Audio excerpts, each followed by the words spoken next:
Hivi Filmason wanapatikana wapi? Mimi wakukaa mwezi mzima sijashika 20,000 mimi.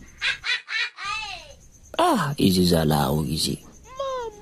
Filmason wanapatikana wapi jamani? Yani mala pap. Filmason wameniita.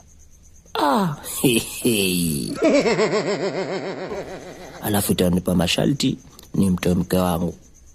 Kula aleki mimi namtoa. Mimi ankali namtoa mke wangu. Asa kae nyumbani apeli iweje? Asa ndo hapo nishamtoa mke wangu. Nachukua milioni 150 kila wiki.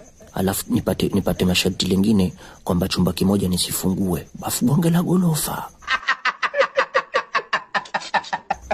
Au kama kuna wengine mnajua kuna waganga, mimi hata nyoka naweza kalala naye. Mimi nyoka nalala naye tena vizuri tu. Mimi naogopa kulala nyoka. Nyoka si kama mnyama wengine bwana. Watu wanalala paka ndani, sembuse nyoka. Jamani. Hivi mimi 20,000 mwezi mzima.